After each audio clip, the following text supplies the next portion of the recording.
Nous allons à présent voir la barre latérale gauche. Dans ma vidéo, ici, et dans mon logiciel, dans mon espace de travail, on voit que la barre latérale gauche est toute fine et toute petite. Donc vous avez peut-être cette disposition, avec des outils supplémentaires. Donc on va voir progressivement à quoi ça sert. Donc d'abord, nous allons regarder à quoi servent ces petits outils juste là. Donc déjà, quand je place mon curseur de la souris sur cette icône, c'est écrit Quad 4. Donc ça, c'est juste pour donner et avoir accès à la disposition avec le viewport layout, c'est-à-dire cette zone-là, coupée en 4. Donc comme le nom l'indique, 4 carrés dans le viewport layout. Pour changer cela, il suffit de cliquer sur le petit carré avec le triangle qui pointe vers la droite. En cliquant dessus, nous pouvons accéder à d'autres types de dispositions du viewport layout. Donc, par défaut, bon, laissez le quad 4, c'est très bien, c'est fonctionnel, ça marche super. Donc bon, plus tard, vous pourrez faire des tests, vous pourrez essayer, parce que vous verrez qu'en animation, ce qui peut être pratique, c'est de travailler avec cette disposition-là, ou alors celle-ci.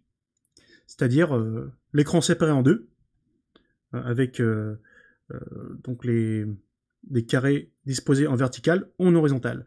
Ça peut être super pratique. Et d'autres aiment bien travailler dans le cadre de texturing ou de modeling avec cette disposition. Bon, bah, on verra plus tard, et selon vos préférences, quels sont les viewport layouts que vous allez pouvoir utiliser. Donc en tout cas, pour les utiliser, qu'est-ce que je fais? Je clique sur le petit carré avec le triangle, et ensuite je choisis ma disposition. Une fois que j'ai choisi la disposition, elle vient se rajouter dans la liste. Alors faites attention, à force d'en rajouter, ça se cumule dans la barre de layout, de viewport layout qui est à gauche. Donc à force de cumuler, on en rajoute plein, et ça peut être pratique, mais ça vient alourdir un petit peu plus votre layout. Après, on peut les rappeler directement en cliquant dessus. Donc quand vous n'en voulez plus, vous faites un clic droit et vous faites Delete pour le retirer. Voilà. Donc moi, je vais remettre tout simplement une seule option de viewport layout en quad 4. Par la suite, vous pouvez naviguer dans les différents viewports. Donc viewport de dessus, top, viewport de face, front, viewport de gauche, left, et viewport de perspective, qui est ici. Pour pouvoir agrandir une fenêtre, ou plutôt pour pouvoir agrandir un viewport, parce que là c'est pas pratique, si on veut se focaliser sur la perspective, tout simplement on clique sur le viewport qui nous intéresse. Une fois que celui-ci est en surbrillance, donc ici on voit un cadre en orange jaune, une fois que c'est activé, avec le raccourci clavier, donc Alt plus W, on agrandit la zone. Pour sortir de là, on refait Alt W, et on peut entrer dans un autre viewport pour l'agrandir, et sortir. Donc la combinaison de touches, c'est Alt plus W. Donc, pour entrer et sortir ta viewport. Bon, certains utilisent ici là, les séparations.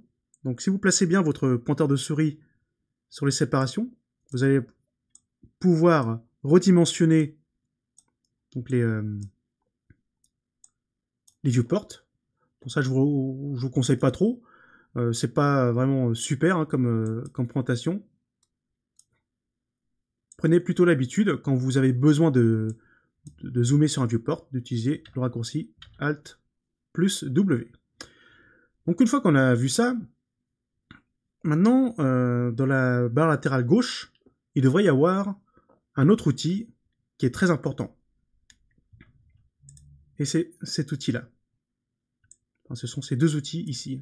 Vous avez d'abord le Scene Explorer et vous avez le Layer Explorer. Donc si je clique dessus, donc cela va faire apparaître la zone avec la barre d'outils, donc Scene Explorer. Le Scene Explorer, ça va être un outil vraiment très important lorsqu'il y aura des réorganisations et des hiérarchies à effectuer avec vos objets. Ce qu'il faut bien comprendre, c'est que par défaut, quand vous créez des objets dans une scène, ils se mettent tous dans la liste du monde et sur la racine. Donc la racine, c'est vraiment le niveau le plus bas dans la hiérarchie du monde. Donc là, vous voyez que pour l'instant, il y a 6 cubes. Donc 6 cubes, ça va, c'est pas la mort. Mais si on commence à rajouter d'autres cubes, et qu'on fait des clones, la problématique, c'est que ça commence à être surchargé au niveau du Scene Explorer. On va avoir de plus en plus d'objets.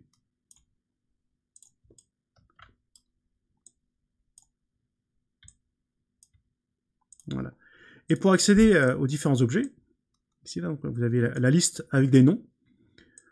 Donc là, c'est pas super pratique parce que tout est au même niveau. Donc vous voyez que quand on commence à atteindre une centaine d'objets, ça commence à être un petit peu le bordel, hein, si vous permettez l'expression. Donc là, il n'y a pas d'autres mots. Il y a de tout dans n'importe quel sens et c'est pas super bien rangé. Donc parfois, ce qu'on peut faire, grâce au Scene Explorer, ça va être de créer des hiérarchies. Donc là, je vais pouvoir sélectionner certains objets et les raccorder à un autre. Donc on va créer tout simplement ce qu'on appelle une hiérarchie d'objets. Donc grâce à ça, maintenant là, je n'ai plus que 2 objets qui vont être les parents, ici. Donc le box 76 et le box 112. Et si je les déplace, ils vont déplacer tous les enfants qui sont à l'intérieur. Donc grâce à cet outil qui est le Scene Explorer, nous allons pouvoir localiser des objets, voir les noms, créer des hiérarchies, créer des liens, afin de pouvoir manipuler les objets dans une scène. Donc l'outil Scene Explorer est vraiment très important afin de réaliser tout cela.